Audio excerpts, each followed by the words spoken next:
27 জন মানুষ মারা গিয়েছেন, 7 লক্ষর উপর মানুষ পরিষেবা পায়নি।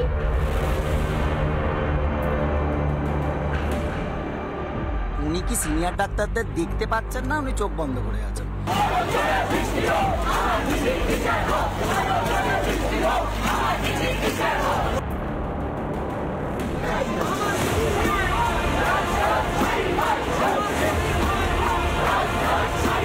যতক্ষণ না বিচার হবে না, আমাদের মহালয়া হবে না। বিপ্লবের উৎসব হবে এইভাবে।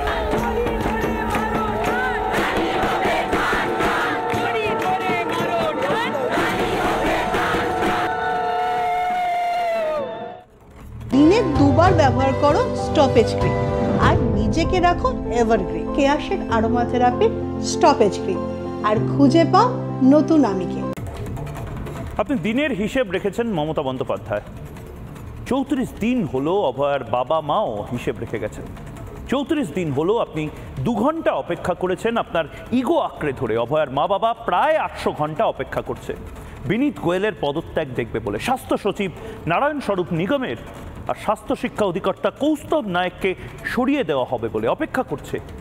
1 মাস হলো অভয়া বাড়ি ফেরেনি। 1 মাস হলো সে তার বাবা মাকে দেখতে পারেনি। 1 মাস হলো তার বাবা মা তাকে দেখতে পারেনি। বাবা মা বলে সে ডাক দেয়নি। আপনি আপনার নবান্ন চেম্বারে 2 ঘন্টা শীতাতপ নিয়ন্ত্রিত ঘরে অপেক্ষা করছেন বলে বিরক্ত হচ্ছেন। বিশ্বাস করুন, মেয়েকে শেষবারের মতো দেখার জন্য তাদের 3 ঘন্টা অপেক্ষা করতে হয়েছিল।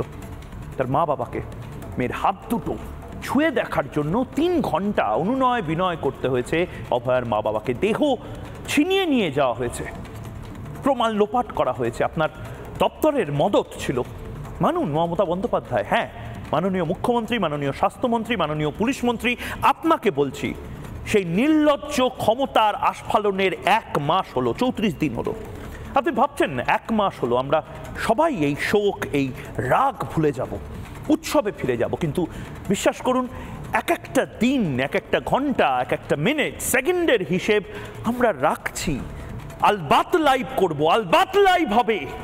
লাইভ হওয়া জরুরি, লাইভ জরুরি কারণ পুলিশ প্রমাণ লোপাট করছে। লাইভ সম্প্রচার জরুরি কারণ অভয়া বিচার এখনো পায়নি। লাইভ জরুরি কারণ মিথ্যা বলছেন মমতা বন্দ্যোপাধ্যায়। অভয়ার সন্তান শোকে অর্ধমৃত বাবা মাকে মিথ্যাবাদী বলতেও গলা কাঁপে না এই সরকারের, এই সিস্টেমের, আপনাদের। সেখানে কিভাবে বিশ্বাস করব বলুন তো? আপনি সত্যি কথা বলছেন, আপনি সত্যি বলছেন না মিথ্যা বলছেন? আলবাত লাইভ হবে। লাইভ জরুরি, লাইভ জরুরি কারণ আবারও বলছি, পুলিশ মিথ্যা কথা বলছে, পুলিশ প্রমাণ লোপাট করছে। লাইভ জরুরি কারণ অভয়া বিচার পায়নি, 34 দিন হলো। লাইভ জরুরি কারণ মিথ্যা বলছেন মমতা বন্দ্যোপাধ্যায় নিজে, যিনি স্বাস্থ্যমন্ত্রী, যিনি শিক্ষামন্ত্রী, মাফ করবেন, যিনি পুলিশ মন্ত্রী, যিনি মুখ্যমন্ত্রী। 16 বছর বয়স থেকে অক্লান্ত পরিশ্রম করে joint entrance, NEET UG, NEET PG, NEET SS এর মতো কঠিন পরীক্ষায় উত্তীর্ণ হয়ে 5.5 বছর এমবিবিএস প্লাস 3 বছর এই পোস্ট গ্র্যাজুয়েট, তারপর আবার 3 বছর এই বন্ড সিনিয়র রেসিডেন্ট অর্থাৎ চুক্তিভিত্তিক সিনিয়র রেসিডেন্ট হওয়া, তারপর 3 বছর সুপার স্পেশালিটি করা, তারপর 3 বছর আবার বন্ডে।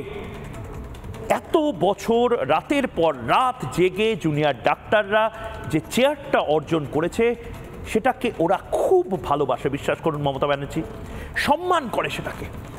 অভয়া আজীবন পড়াশোনা করে, পরিশ্রম করে, পোস্ট গ্র্যাজুয়েশনে চান্স পেয়ে যে চেয়ারটায় বসেছিল রোগী দেখবে বলে, রোগীকে পরিষেবা দেবে বলে, সেই চেয়ারটায় বসতে দিলেন না, সেটা দিলেন না আপনারা।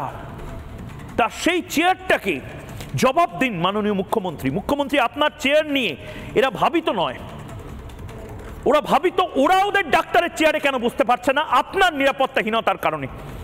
আপনি ভাবছেন আপনার চেয়ার চলে যাবে, ওরা ভাবছে ওদের কাল চেয়ারে বসলে হয়তো এই সঞ্জয়রা ধর্ষণ করবে, খুন করবে, তারপর আপনার পুলিশ, আপনার প্রশাসন প্রমাণ লোপাট করবে।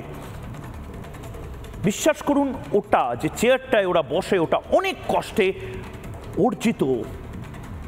আপনার ওই মূল্যবান চেয়ার যেটা নিয়ে আপনার এখন ইনসিকিউরিটি হচ্ছে এবং সে কারণে আপনি নাকি পদত্যাগ করবেন, কাল বলেছিলেন পদত্যাগ করবেন, এখনো 24 ঘন্টা হয়ে গেছে, এখনো আপনার পদত্যাগ পত্র আমরা পাইনি। আবারও বলছি, আমরা কিছু ভুলিনি, হিসেব রাখার সবে তো শুরু। এবং ঠিক সেই জায়গা থেকে আপনার এই 2 ঘন্টা আপনাকে অপেক্ষা করতে হয়েছে, বিরাট অপেক্ষা করেছেন আপনি। সে 2 ঘন্টা অপেক্ষা করার যে প্রতিক্রিয়া, যে সে বাইটটা একবার বাংলার মানুষকে শোনাই, এবং তারপর আর কে এই বাংলায় অপেক্ষা করছে আপনি দেখতেও আসেননি সেটা শোনাবো। 4:45 থেকে প্রায় এখন 7টা বাজে, মানে 50-55 হবে, 5 মিনিট বাকি 7টা বাজে। আমরা 2 ঘন্টা 10 মিনিট অপেক্ষা করছি এবং হলের মধ্যে আমরা অপেক্ষা করছিলাম যে আমার ভাই বোনেদের, ডাক্তার ভাই বোনেদের যারা এসছেন এখানে, মানে আসতে বলা হয়েছিল, তাদের শুভবুদ্ধির উদয় হবে এবং তারা আসবেন মিটিংয়ে। আমি এখনো বলছি, তারা যে 2 ঘন্টা আসেননি, আমি তাতেও কোনো অ্যাকশন নেব না তাদের বিরুদ্ধে। মমতা বন্দ্যোপাধ্যায়, আপনি 2 ঘন্টা অপেক্ষা করছেন বলে এত বিরক্তি প্রকাশ করছেন। আপনাকে কে বলেছে 2 ঘন্টা অপেক্ষা করতে? আপনি তো নিচে নেমে আসতে পারতেন। আপনি এত ইগো নিয়ে কেন ঘুরছেন? আপনি মুখ্যমন্ত্রী, আমাদের ভোটে এত ইগো কিসের? ইগোটা ঝেড়ে ফেলে জুনিয়র ডাক্তারদের সাথে আপনি কথা বলতে পারতেন তো, 14 তলা থেকে 1 তলায় এসে। কেন বললেন না? আর আপনি 2 ঘন্টা অপেক্ষা করছেন। বিশ্বাস করুন, এই বাংলায় অনেকেই বছরের পর বছর অপেক্ষা করছে। কারা কারা কত ঘন্টা, কত দিন ধরে অপেক্ষা করছে? মমতা বন্দ্যোপাধ্যায়, আপনি একবারও দেখতে আসেননি, এই প্রবলেম সলভ করতে আসেননি, টানা মিথ্যাচার করেছেন। একবার দেখব এই বাংলাতে কারা কারা অপেক্ষাই সার। অভয়ার বাবা মা, মমতা ব্যানার্জি, অভয়ার বাবা মা 34 দিন ধরে অপেক্ষা করছেন। আপনি 2 ঘন্টার কথা বলছেন। 2 ঘন্টায় বিরক্ত হয়ে গেলে চলবে? 34 দিন ধরে বিচার পায়নি অভয়ার মা বাবা। রাস্তায় জুনিয়র ডাক্তাররা 34 দিন ধরে বসে আছে। ধৈর্য ধরুন, এত অধৈর্য হয়ে গেলে চলবে মমতা ব্যানার্জি? রাস্তায় SLST চাকরি প্রার্থীরা 1248 দিন ধরে, 1284 দিন ধরে, 1284 দিন ধরে SLST চাকরি প্রার্থীরা অপেক্ষা করছে। এত অধৈর্য। এরপরে রাস্তায় SSC, গ্রুপ সি ও ডি চাকরি প্রার্থীরা 761 দিন অপেক্ষা করছেন। আপনার 2 ঘন্টা এদের মূল্য একটুও কমিয়ে দেয় না, বরং বাড়ায়। এরপরে আপার প্রাইমারি চাকরি প্রার্থীরা 665 দিন ধরে অপেক্ষা করছেন। মমতা ব্যানার্জি, আপনি সলভ করতে পারেননি। আপনার 2 ঘন্টার অপেক্ষা এদের কাছে কোনো মূল্য নেই, মূল্যহীন। দিয়ে আন্দোলনকারীরা 607 দিন ধরে, দিয়ে কবে হবে কেউ জানে না। মমতা ব্যানার্জির নাকি 2 ঘন্টা সময় নষ্ট হলো, এদের কত ঘন্টা সময় নষ্ট হচ্ছে? এরপরে অত্যন্ত গুরুত্বপূর্ণ প্রশ্ন, এই মুহূর্তে ময়ূকের প্রশ্ন, যে প্রশ্ন দিয়ে আজ আমি আপনাদেরকে জিজ্ঞেস করতে চাই, কে সত্যি কথা বলছে লাইভে? কেন মুখ্যমন্ত্রীর ভয়? এই প্রশ্নগুলো জিজ্ঞেস করে ফেলবে মুখ্যমন্ত্রী। এই প্রশ্নের উত্তরগুলো দিতে চান না বোধহয়। লাইভ স্ট্রিমিংয়ে এডিট করা যাবে না, সব দেখে নেবে মানুষ, সব শুনে নেবে মানুষ। নায়ক সিনেমাটা মনে আছে অনিল কাপুরের? সেই অনিল কাপুরের নায়ক সিনেমাতে অমরিশ পুরীকে যেভাবে একের পর এক প্রশ্ন বানে বিদ্ধ করেছিলেন অনিল কাপুর, সেইটা বোধহয় এই মুহূর্তে মমতা বন্দ্যোপাধ্যায় বেশি করে ভাবছেন। মমতা বন্দ্যোপাধ্যায় ভাবছেন যে যদি প্রশ্ন করে দেওয়া হয় যে, আচ্ছা মমতা বন্দ্যোপাধ্যায়, আপনার সাথে কি সুদীপ্ত রায়, সুশান্ত রায়ের কোনো ঘনিষ্ঠতা আছে? এসপি দাস, শ্যামাপদ দাস, যাকে বলা হচ্ছে সিন্ডিকেটের মাথা, সেই এসপি দাসকে কি আপনি চেনেন? মমতা ব্যানার্জিকে যদি প্রশ্ন করা হয় স্বাস্থ্য সিন্ডিকেট নিয়ে, আপনি কি কিছুই জানতেন না? মমতা ব্যানার্জিকে যদি প্রশ্ন করা হয় যে বিনীত গোয়েল তো আসলে এই পুরোটার মাস্টার মাইন্ড ছিল, এবং বিনীত গোয়েল আরজি করে যেদিন ভাঙচুর হয়েছিল, এত অপদার্থ পুলিশ কমিশনার, আপনি কেন সরাচ্ছেন না? মমতা বন্দ্যোপাধ্যায় বোধহয় আসলে ভয় পাচ্ছেন এই লাইভ স্ট্রিমিংয়ে এই সমস্ত প্রশ্নের উত্তর তাকে দিতে হবে বলে। কিন্তু মমতা বন্দ্যোপাধ্যায়কে আমি বলছি, অবশ্যই লাইভ স্ট্রিমিংটা জরুরি। তার কারণ কি? লাইভ স্ট্রিমিং হলে কি কি সুবিধা হয় বাংলার মানুষ ইতিমধ্যে জেনে ফেলেছে। আমি আজ ওই প্রশাসনিক বৈঠক ইত্যাদি দিয়ে শুরু করছি না, এগুলো তো সবাই বলছে। আমি বলছি লাইভ স্ট্রিমিং বা ভিডিও রেকর্ডিং বা অডিও রেকর্ডিং হলে এই মমতা বন্দ্যোপাধ্যায় এবং তার যে সরকার, তার যে মিথ্যাচার সামনে চলে আসে, একটা গোটা সিস্টেম যে লেগে পড়েছিল অভয়াদেরকে মেরে ফেলার জন্য, প্রমাণ লপাট করার জন্য, এটা যে সামনে চলে আসে, এটা প্রমাণ হচ্ছে। এই লাইভ স্ট্রিমিং কেন প্রয়োজনীয় সেটা প্রথমে একবার দেখাবো একটি অডিও ফাইল দিয়ে, যে অডিও ফাইল সামনে এসেছিল বলে আমাদের চোয়ালটা শক্ত হয়েছিল। শুনুন সেই অডিও ক্লিপ। আমি অ্যাসিস্ট্যান্ট সুপারিনটেন্ডেন্ট কথা বলছি। আপনার মেয়েকে আমরা এমার্জেন্সিতে নিয়ে এসেছি, আপনারা আসুন, এসে যোগাযোগ করুন। ও কি হয়েছিল কি? ও তো ডিউটিতে ছিল। আপনারা জলদি চলে আসুন, যতটা তাড়াতাড়ি পারবেন। আরজিকর মেডিকেল কলেজ থেকে একজন ডেপুটি সুপার তিনি বললেন আপনার মেয়েকে নাকি ইমার্জেন্সিতে নিয়ে যাওয়া হয়েছে, সে নাকি অসুস্থ। তারপরে আবার বলা হলো সে নাকি আত্মহত্যা করেছে। ভাগ্যিস সেই অডিও ক্লিপটা ছিল, ভাগ্যিস এই অডিও ক্লিপ ছিল, এবং অডিও ক্লিপটা থাকার ফলে আমরা জানতে পেরেছিলাম যে আসলে কিভাবে ধামাচাপা দেওয়া হচ্ছিল। মমতা বন্দ্যোপাধ্যায় আসলে ভয় পাচ্ছেন এই অডিও ক্লিপগুলোকে, মমতা বন্দ্যোপাধ্যায় আসলে ভয় পাচ্ছেন এই ভিডিওগুলোকে। এই যে ভিডিওগুলো থাকার কারণে আমরা বুঝতে পারলাম যে মমতা বন্দ্যোপাধ্যায় এবং তার সরকার আসলে কতটা অপদার্থ। এই এতজন মানুষ, এই ছবিটা তোলা হয়েছিল বলে আমরা বুঝতে পারলাম যে 10 থেকে 12 জন লোক বডিটার দিকে হাঁ করে তাকিয়েছিল। মৃত্যুর পরেও শান্তি পায়নি অভয়া, এই সেই ছবি। মমতা বন্দ্যোপাধ্যায় আসলে ভয় পাচ্ছেন, তার কারণ অনেক ছবি, অনেক ভিডিও আসলে বেরিয়ে গেছে। মমতা বন্দ্যোপাধ্যায় আসলে ভয় পাচ্ছেন এই অভিক দের রহস্য ফাঁস করে ফেলেছে মিডিয়া। মমতা বন্দ্যোপাধ্যায় ভয় পাচ্ছেন যে এরকম ছবি যদি আবার নতুন করে তৈরি হয়, মমতা বন্দ্যোপাধ্যায়কে যদি জিজ্ঞেস করে ফেলা হয় অভিক দে আসলে কে, তো ফিঙ্গারপ্রিন্ট এক্সপার্ট নয়। মমতা বন্দ্যোপাধ্যায় সাবজুডাইজ বা সাবজুডিস কেস নিয়ে এত চিন্তা করছেন। মমতা বন্দ্যোপাধ্যায় যে ডিপার্টমেন্ট হেড করেন, সে ডিপার্টমেন্টের ডিসি সেন্ট্রাল ইন্দিরা মুখার্জি একটা বিচারাধীন মামলা নিয়ে প্রতিদিন কাটাছেড়া করলেন, প্রতিদিন প্রেস কনফারেন্স করলেন কার এখতিয়ারে? কার এখতিয়ারে? মমতা বন্দ্যোপাধ্যায়ের এখতিয়ারে। মমতা বন্দ্যোপাধ্যায়ের এখতিয়ারে যদি হয়, মমতা বন্দ্যোপাধ্যায় এত বক্তব্য রাখছেন কেন? রিজাইনটা করুন না। না ভয় পাচ্ছেন মমতা বন্দ্যোপাধ্যায়। এবং ঠিক সেই জায়গাতে আমার দ্বিতীয় প্রশ্ন, মমতা বন্দ্যোপাধ্যায় এই প্রশ্নটা দেখুন এই মুহূর্তে। দেখি গোটা বাংলা এই প্রশ্ন করছে, এবং আমি বলছি কেন লাইভ স্ট্রিমিং জরুরি। কেন জরুরি এটা ইতিমধ্যে আপনারা জানেন, কিন্তু তার পাশাপাশি মমতা বন্দ্যোপাধ্যায়কে একটা জিনিস আমি শোনাতে চাই, আপনাদেরও মনে করাতে চাই। কেন লাইভ স্ট্রিমিং জরুরি জানেন? কারণ এমন একটা অপদার্থ সরকার, এমন একটা অপদার্থ পুলিশ মন্ত্রী, এমন একটা অপদার্থ স্বাস্থ্যমন্ত্রী এবং মুখ্যমন্ত্রী বসে রয়েছে আমাদের বাংলায় নবান্নতে, যাদের সরকার এই গোটা কেসটার মাত্র 27 মিনিটের ক্লিপ দিতে পারে, বাকি নাকি টেকনিক্যাল এরার হয়েছে। জুনিয়র ডাক্তারদের তো তাই হয়তো বলে দিত, ভাই তোমাদের তো পুরোটা রেকর্ডিং হয়েছিল কিন্তু 5 মিনিট মাত্র আমরা পেয়েছি, বাকিটা ডিলিট হয়ে গেছে। জুনিয়র ডাক্তাররা এই ফাঁদে পা দেয়নি বলে সরকারের চিরবির করছে।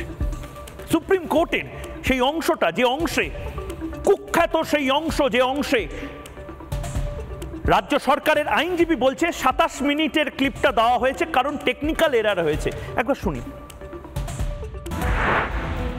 Have you handed over, as the Calcutta police handed over to the CBI, the entire footage of the proceedings which took place between 8:30 p.m. and 10:45 p.m.?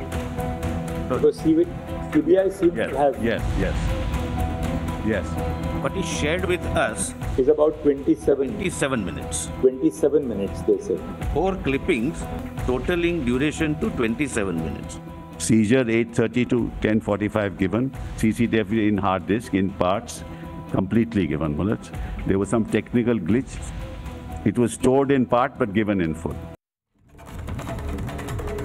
Babu, supreme কোর্টে রাজ্যের আইনজীবী তিনি বলেছিলেন যে হ্যাঁ 27 মিনিটেরই, মানে এত ঘটনা ঘটে গেল, 27 মিনিটের মাত্র ক্লিপ সেটা সিবিআইকে দেওয়া গেছে কারণ বাকি নাকি টেকনিক্যাল এরারের জন্য দেওয়া সম্ভব হয়নি।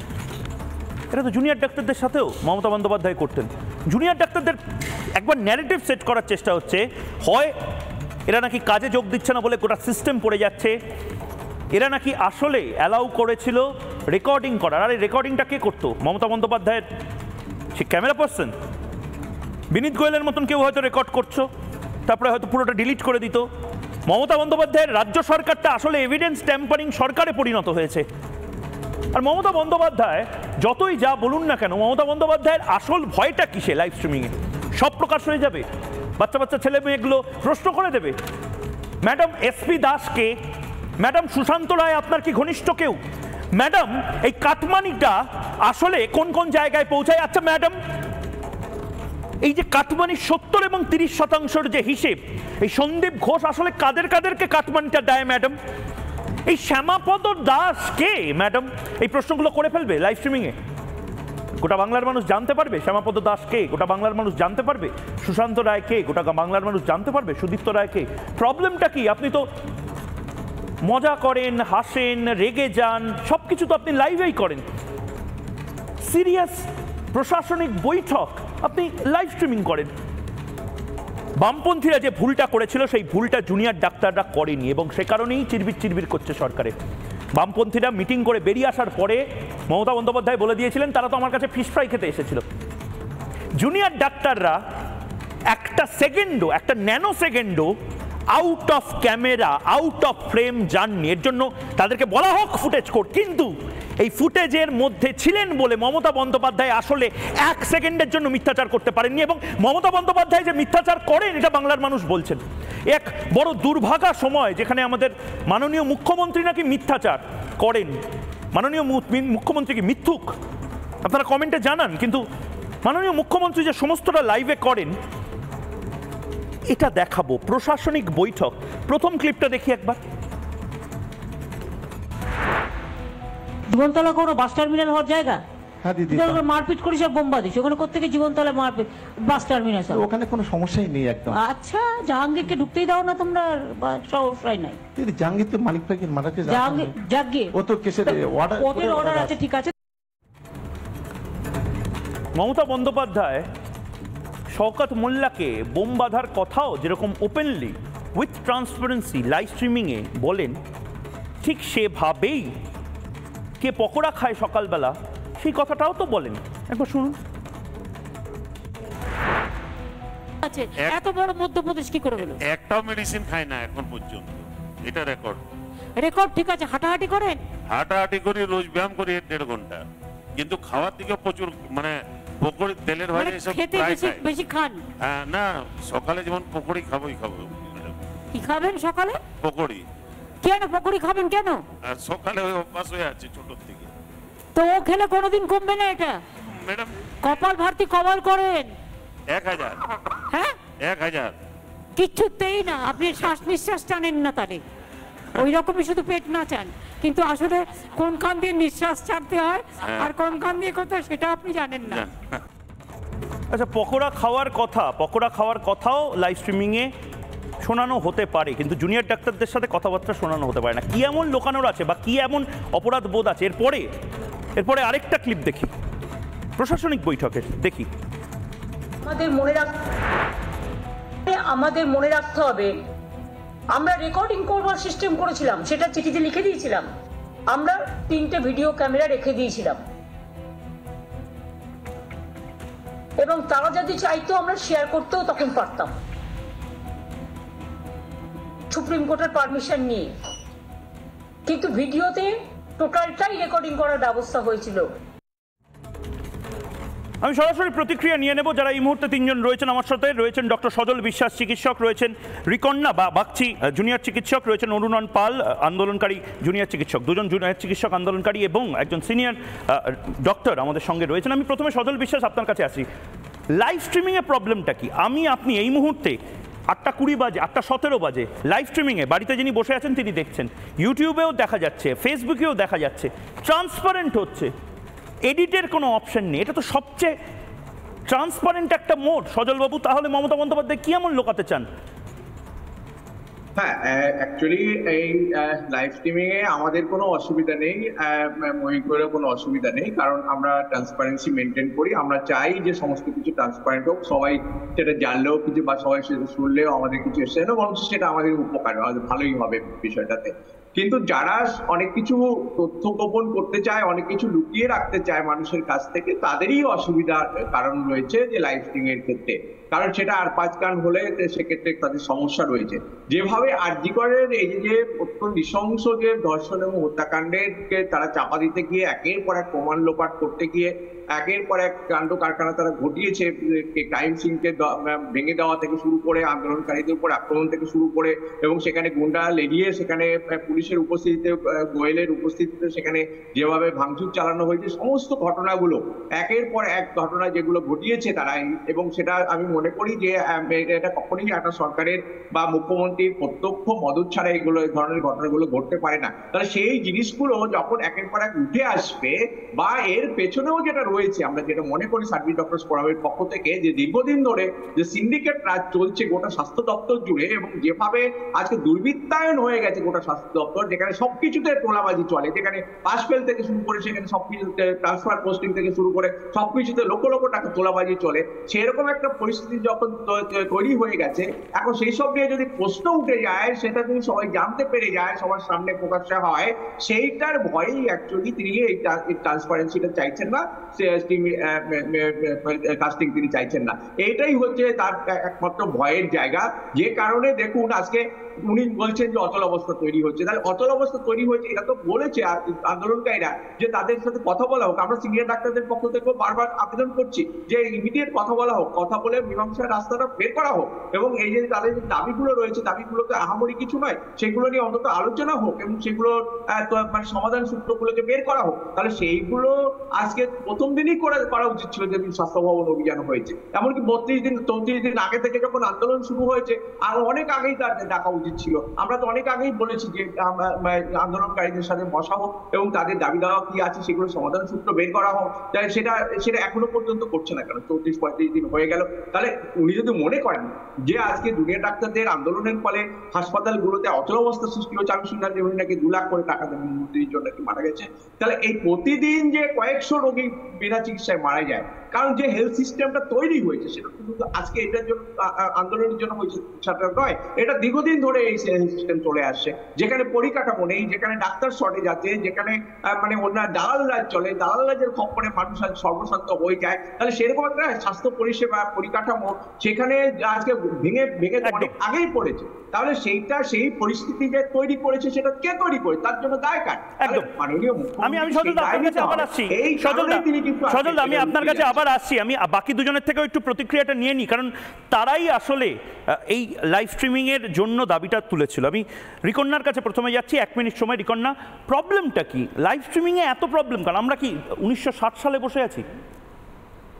রিকন্যা, হয় যে এটার উত্তর হয়তো আমরা দিতে পারবো না, কারণ কি এইটা আমাদের দাবি ছিল, এবং খুব প্রথম থেকে দাবি ছিল যে আমরা যদি কথা বলি তাহলে ওনার সঙ্গে লাইভ স্ট্রিমিংয়ে কথা বলবো।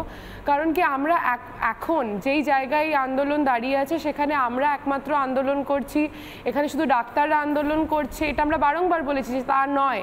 একটা ছোট 5 বছরের বাচ্চা নিজের পিগি ব্যাংকের টাকা, পিগি ব্যাংকটা ভেঙে দিয়ে সেই টাকা নিয়ে এসে আমাদেরকে কেক দিয়ে আন্দোলনের পার্টিসিপেট করছে।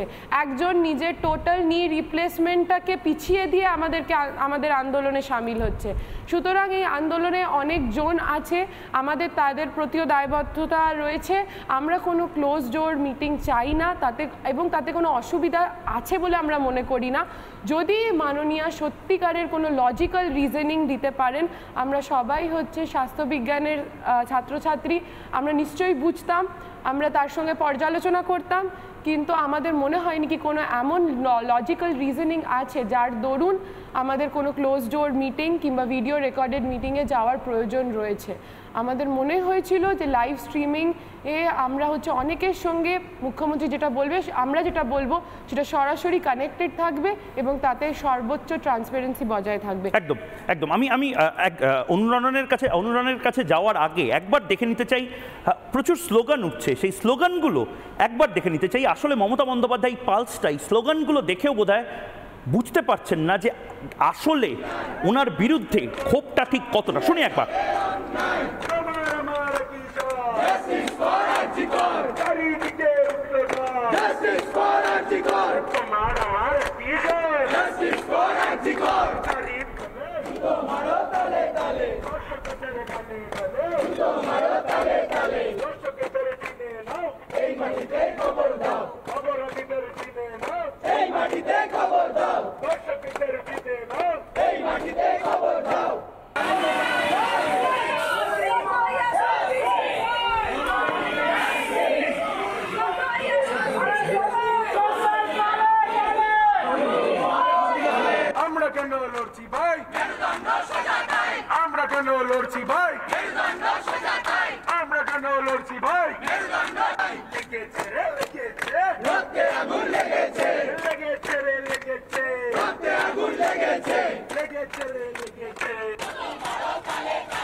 একদমই মৃত্যু সেই ছবি আমরা দেখতে পাচ্ছি এই মুহূর্তে দেখানো।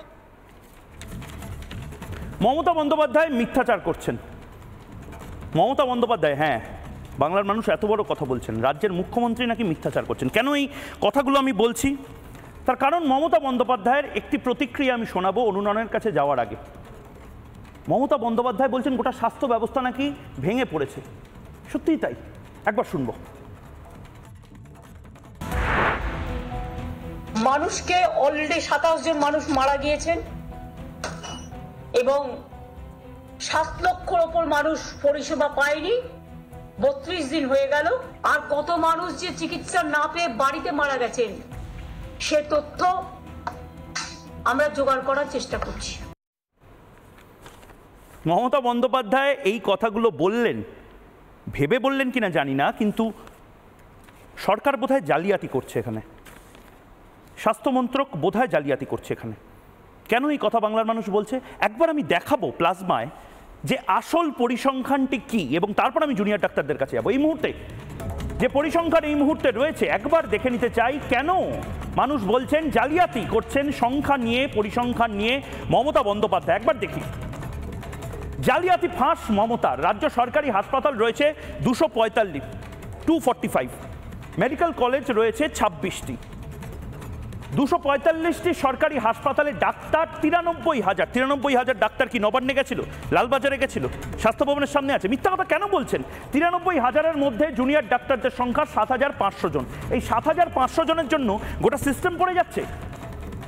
8% সামান্য বেশি এই মানুষ, এই জুনিয়র ডাক্তার বা ওয়ার্ক স্ট্রেংথের জন্য গোটা সিস্টেম পড়ে যাচ্ছে। এই রাজ্যে সরকারি হাসপাতাল 245টি, এই 245টি হাসপাতাল একেবারে কাজ বন্ধ করে দিয়েছে। এটা কি সত্যি? অনুরণ পাল এই মুহূর্তে আন্দোলনকারী জুনিয়র চিকিৎসক রয়েছেন। এই ফিগারটা সত্যি না মমতা বন্দ্যোপাধ্যায় যা বলছেন সেটা সত্যি?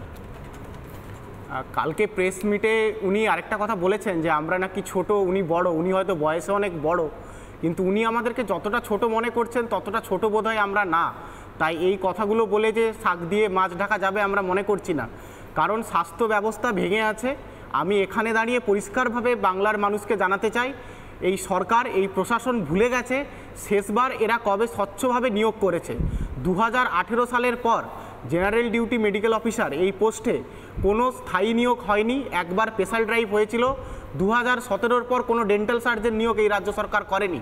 তাই স্বাস্থ্য ব্যবস্থার যে পিরামিড, সেই পিরামিডের একটা ছোট্ট অংশই জুনিয়র চিকিৎসকরা চালায়। বাকি অংশ জুড়ে দিনের পর দিন নিয়োগ না করা এবং সেই নিয়োগ করলেও সেই নিয়োগে স্বজন পোষণ করা, তার ফলে স্বাস্থ্য ব্যবস্থার কঙ্কালসার চিত্রটা আজকে সামনে আসছেন। তাই তারা আজকে আমাদের আন্দোলনকে সামনে রেখে স্বাস্থ্য ব্যবস্থা সেই কঙ্কালসার অবস্থাটা ঢেকে দিতে চাইছেন। আমি আরেকটা কথা ময়ূক তোমায় বলতে চাই।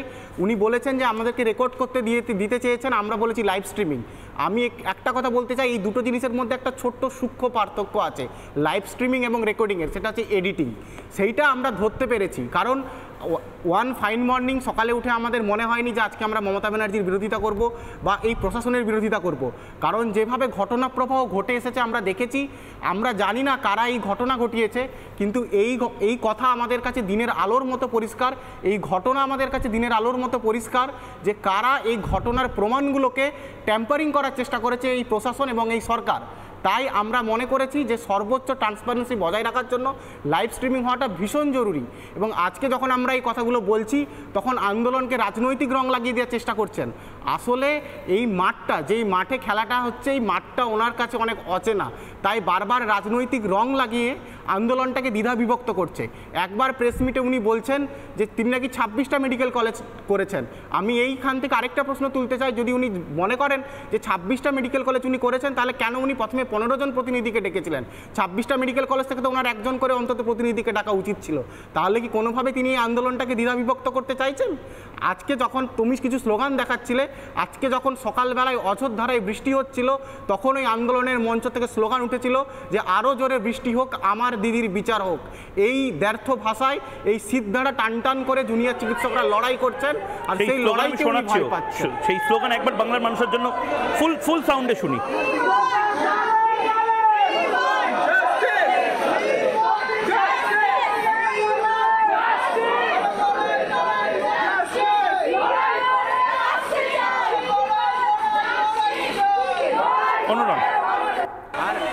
একটা কথা, লাইভ স্ট্রিমিংয়ে আরেকটা ভয় পাওয়ার কারণ আপনারা বলেছেন আগেও বিভিন্ন প্রশাসনিক বিষয়ে উনি লাইভ স্ট্রিমিং করেছেন, কিন্তু একটা গুরুত্বপূর্ণ বিষয় আমরা ভুল করে যাচ্ছি।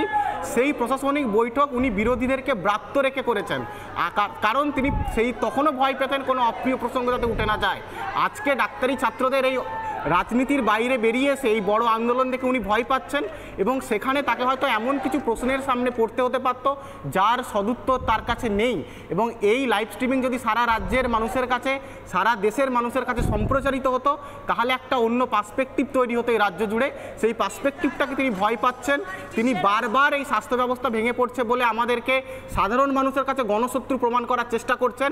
কিন্তু আজকেও আমরা দেখেছি, ছবি দেখেছি, একজন মানুষ তার বাড়ির, তার ক্ষেতের যে ফল হয়েছে সেই ফল মাথায় করে নিয়ে আমাদের মঞ্চে এসে আমাদেরকে বলেছেন যে তার মানে মমতা বন্দ্যোপাধ্যায় যে কথাগুলো বলছেন সেটা তার মানে মিথ্যা কথা। মমতা বন্দ্যোপাধ্যায়ের আরেকটি বাইট শোনাবো আমি, এবং তারপর আরেকটি পরিসংখ্যান দেখাবো। প্রথমে বাইটটা শুনি। কাজ করছেন না জুনিয়র ডাক্তাররা এবং রেসিডেন্সিয়াল ডাক্তাররা, অনেকেই কিডনিতে ক্যাথল্যাব চেঞ্জ করবার জন্য মারা গেছে একটি ছেলের ইসরার। মনে রাখবেন, যে কোনো মৃত্যু দুঃখজনক, যে কোনো মৃত্যু মর্মান্তিক। প্রেগনেন্ট মাদার পর্যন্ত মারা যাচ্ছে, সময় মতো বাচ্চা হতে পারছে না। গর্ভবতী মা, এর থেকে লজ্জা কি হতে পারে? বিক্রম মারা গেছে আরজি করে, তার অ্যাক্সিডেন্ট হয়েছে, দুটো পা দিয়ে রক্তের বন্যা বইছে, কেউ মায়া করেননি। ক্যাথেড্রাল যেটা চেঞ্জ করা হয় সেটা চেঞ্জ করা হয়নি, ফলে মারা গেছে। তাদের পরিবারগুলোর প্রতি কি আমরা একটু সহানুভূতি জানাবো না? আমরা আর একটা মোমবাতি জ্বালাবো না? মমতা বন্দ্যোপাধ্যায় আসলে মিথ্যাচার করছেন। মমতা বন্দ্যোপাধ্যায় প্রথমে, আমি জানি না মমতা বন্দ্যোপাধ্যায়কে ঠিক কতটা ডেডলাইন দিতে হবে। মমতা বন্দ্যোপাধ্যায় তারপর পদত্যাগ করবেন, নতুন স্বাস্থ্যমন্ত্রী বা পুলিশ মন্ত্রী আসবেন। মমতা বন্দ্যোপাধ্যায় কাল সন্ধ্যা 7টায় বলেছিলেন যে মমতা বন্দ্যোপাধ্যায় পদত্যাগ করতেও রাজি। কখন করবেন তাহলে? কবে করবেন? আপনি বিনীত গোয়েলকে বাঁচিয়ে নিজে পদত্যাগ করতে চান স্বাস্থ্যমন্ত্রী হিসাবে। আপনি একের পর এক যারা টোটালি করাপ্টেড, এভিডেন্স ট্যাম্পারিংয়ে দোষী, তাদেরকে বাঁচিয়ে নিজে পদত্যাগ করতে চান। তার মানে কি এটা প্রমাণ করছেন আপনি যে আসলে আপনি এই সমস্ত কিছুর মাথায়, আপনার ইনস্ট্রাকশনেই কি এই পুরোটা হয়েছে? আর দ্বিতীয়ত, মমতা বন্দ্যোপাধ্যায়, আজ আমি বাধ্য হচ্ছি এই কথাগুলো বলতে, আপনি কি পুরোটাই মিথ্যা কথা বলছেন? না হলে লোক খেপাচ্ছেন ডাক্তারদেরকে শ্রেণীশত্রু প্রতিপন্ন করতে? কারণ আপনি বোধহয় মিথ্যা কথা বলছেন, এই পরিসংখ্যান বলছে। এই মুহূর্তে যে পরিসংখ্যান আপনাদেরকে দেখাবো, বাংলার মানুষ আপনারা বিচার করুন মমতা বন্দ্যোপাধ্যায় মিথ্যা কথা বলছেন না অঙ্কগুলো মিথ্যা কথা বলছে। মিথ্যা বলছেন মমতা বন্দ্যোপাধ্যায়। রাজ্যের সরকারি ও বেসরকারি হাসপাতাল প্রায় 3000 রয়েছে। এই 3000 হাসপাতাল কি বন্ধ? আপনারা বলুন। Intern, junior doctor, house staff, PGT একমাত্র মেডিকেল কলেজে রয়েছে। তাহলে কাজ কেন বন্ধ হচ্ছে ভাই? প্রত্যেক কলেজে বা হাসপাতালে, প্রতি জেলায় একটি করে মেডিকেল কলেজ রয়েছে। অনেক কলেজেরই প্রথম ব্যাচ এখনো পড়ছে। তাহলে জুনিয়র ডাক্তার সব হাসপাতালে আসলো কি করে? প্রাথমিক স্বাস্থ্যকেন্দ্র কাজ বন্ধ হয়ে গেছে, ব্লক প্রাথমিক স্বাস্থ্যকেন্দ্র কাজ বন্ধ হয়ে গেছে, গ্রামীণ হাসপাতাল 1250, প্রায় 1260টির ওপরে, এই সমস্ত জায়গায় কাজ বন্ধ হয়ে গেছে না। তাহলে মিথ্যা কথা কেন বলছেন স্বাস্থ্যমন্ত্রী? এইসব স্বাস্থ্যকেন্দ্রে জুনিয়র ডাক্তার নেই। তাহলে কেন বলছেন আপনি যে এই গোটা সিস্টেমটা ভেঙে পড়েছে? স্টেট জেনারেল ও মহকুমা হাসপাতাল প্রায় 70টি আছে, প্রত্যেকটি হাসপাতাল চলছে, প্রত্যেকটি হাসপাতালে কাজ হচ্ছে, এই সব হাসপাতালে জুনিয়র ডাক্তার নেই। তাহলে কেন সিস্টেম ভেঙে পড়েছে আপনি বলছেন মমতা বন্দ্যোপাধ্যায়? এবং তার পাশাপাশি বাংলায় কেন্দ্রীয় হাসপাতাল রয়েছে প্রায় 60টি। কেন্দ্রীয় হাসপাতাল অর্থাৎ ইএসআই, কমান্ড বা এই ধরনের হাসপাতালগুলো, রেলের হাসপাতাল, এই সমস্ত হাসপাতালে কি কাজ বন্ধ হয়ে গেছে? এইসব হাসপাতালেও তো জুনিয়র ডাক্তার নেই। এর পাশাপাশি পুরসভার হাসপাতালেও জুনিয়র ডাক্তার নেই। অর্থাৎ ববি হাকিম বা এই পুরসভার মাথায় যারা রয়েছেন আপনার ঘনিষ্ঠ মানুষজন, তারাও তো নিশ্চয়ই জুনিয়র ডাক্তারদের এই ঝামেলা পোয়াতে হচ্ছে না তাদের। বেসরকারি হাসপাতালে স্বাস্থ্যসাথীর সুবিধায় চিকিৎসা হয় বলে আপনি দাবি করেন, তাহলে স্বাস্থ্যসাথী কার্ডও কি চলছে না? বেসরকারি হাসপাতালেও কেউ যেতে পারছে না, পরিষেবা ব্যাহত হতে পারে 14 থেকে 16টি হাসপাতালে মমতা ব্যানার্জি। তাহলে আপনি কেন বলছেন যে এই গোটা বাংলার স্বাস্থ্য ব্যবস্থা নাকি ভেঙে পড়েছে? আর যদি এই জুনিয়র ডাক্তারদের এই 7 to 8% জন্য গোটা সিস্টেমটা ভেঙে পড়ে, তাহলে জুনিয়র ডাক্তারদের নয়, আপনাকে সাসপেন্ড করা উচিত। স্বাস্থ্যমন্ত্রী হিসেবে আপনি ফেলিয়ার।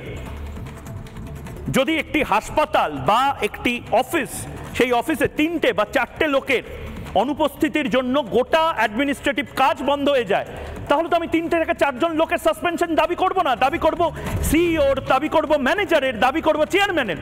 ঠিক সেভাবে এদেরকে কলুর বলদ হিসেবে ট্রিট করে যদি গোটা স্বাস্থ্য ব্যবস্থা চলে, মমতা বন্দ্যোপাধ্যায় রিজাইন করুক না স্বাস্থ্যমন্ত্রী হিসেবে। আরজিকর এবং এসএসকেএম হাসপাতাল, প্রথমে এসএসকেএম হাসপাতালে, দুটো বড় সুপার স্পেশালিটি হাসপাতাল, দুটো মেডিকেল কলেজ, মমতা বন্দ্যোপাধ্যায়কে এটা দেখাবেন প্লিজ। যদি মমতা বন্দ্যোপাধ্যায়কে এই ছবি পাঠানো যায় প্লিজ পাঠান। এসএসকেএম হাসপাতাল শুরুতে দেখাবো। এসএসকেএম হাসপাতালে নাকি কাজ বন্ধ হয়ে গেছে, সত্যি কি তাই? আমাদের প্রতিনিধি কি দেখলো একবার দেখি। আমরা প্রথম দিন ডাক্তার দেখিয়েছিলাম, দেখেছে আমাদের ডাক্তার, অসুবিধা হয়নি। আজকে আবার আসতে বলেছে, তাই আমরা এসেছি, আমাদের কোনো প্রবলেম হয়নি। অর্থাৎ রোগী পরিষেবা একেবারে ব্যাহত হয়ে গেছে এরকম অভিজ্ঞতা? না না না, এমন অভিজ্ঞতা আমাদের অন্তত হয়নি। যে পেশেন্টের যে রোগ হয়েছে, যেটা প্যানক্রিয়াটাইটিস, সেটা গ্যাস্ট্রো সার্জারি বিভাগে অপারেশন হয়েছে। পেশেন্ট ভর্তি আছে উপরে। ডাক্তারদের এত সুন্দর ব্যবহার, সিনিয়র ডাক্তাররা যান প্রাণ পরাণ দিয়ে আমার পেশেন্টকে দেখছে। পেশেন্ট আমার খুব ভালো আছে, মানে আমি তো পরিষেবা কোনো খামতি দেখছি না। প্রচণ্ড ভিড় হচ্ছে, আমাদের অনেকক্ষণ দাঁড়াতে হচ্ছে। রোগী পরিষেবা পাচ্ছেন না, একেবারে পাচ্ছেন না, এরকম কি? না না, ওরম না, রোগী পরিষেবা পাচ্ছে। সিনিয়র ডাক্তাররা দেখছে, যেগুলো আপনার জুনিয়র ডাক্তার, ওগুলো খুব কম। এসএসকেএম হাসপাতালে হয়তো কাজ চলছে, আরজিকরে হয়তো কাজ চলছে না, সেটা সাট। আরজিকর হাসপাতালে পিসিআরকে বলবো সেখানকার ছবি দেখাতে। নিশ্চয়ই সেখানে কাজ টাজ চলছে না, সবাই ওখানে নিশ্চয়ই তালা টালা আটকে ঘুমাচ্ছেন। ডাক্তারেরা তো ঘুমান, ডাক্তারেরা তো রাস্তায় থাকেন। আর সমস্ত কাজ তো শেখ শাহজাহান, আরাবুল, মমতা বন্দ্যোপাধ্যায়ের যে মাফিয়া গ্যাং আছে তারাই তো চালান, গোটা রাজ্যকে তারাই চালাচ্ছেন, হাসপাতালগুলো নিশ্চয়ই তারাই চালান। দেখি আরজিকর হাসপাতালের ছবি। সিরিয়াস কন্ডিশন রাত্রি 3টে থেকে আমরা বড়নগর থেকে তাকে নিয়ে যাই বেসরকারি হাসপাতালে।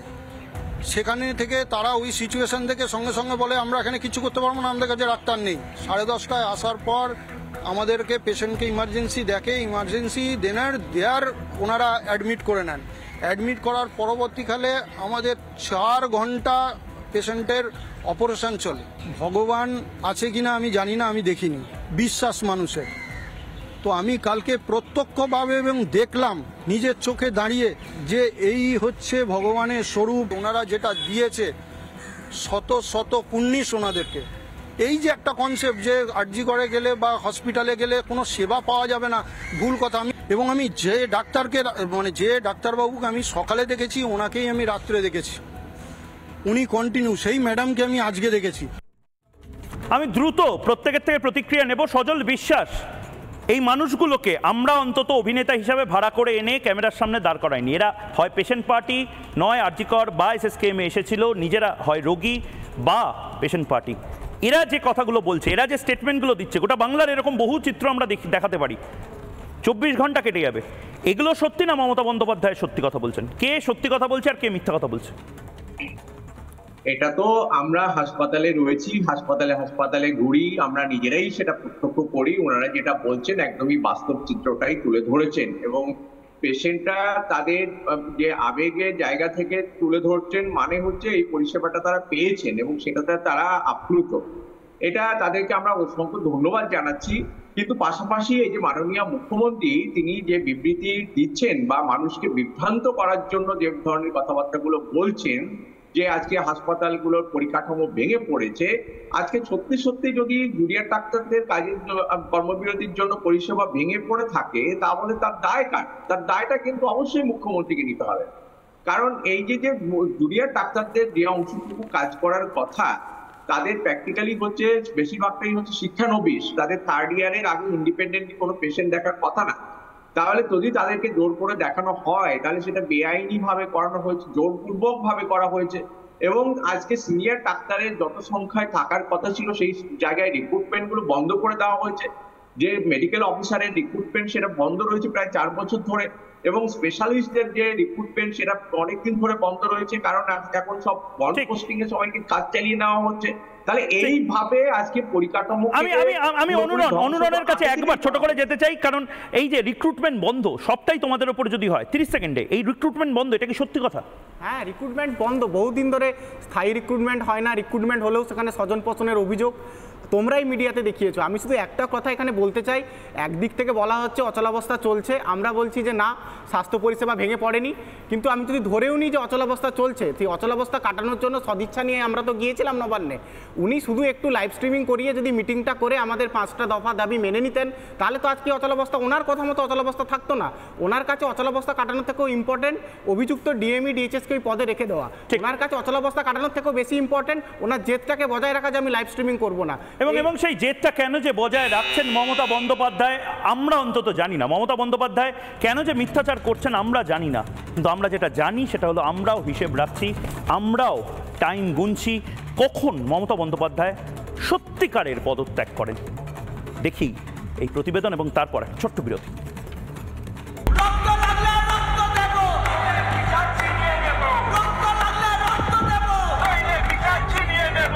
27 জন মানুষ মারা গিয়েছেন, 7 লক্ষর উপর মানুষ পরিষেবা পায়নি।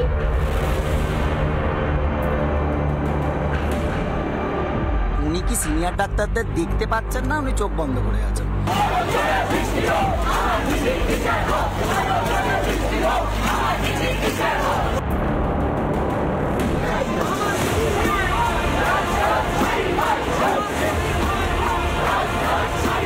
যতক্ষণ না বিচার হবে না আমাদের মহালয়া হবে না। বিপ্লবের উৎসব হবে এইভাবে।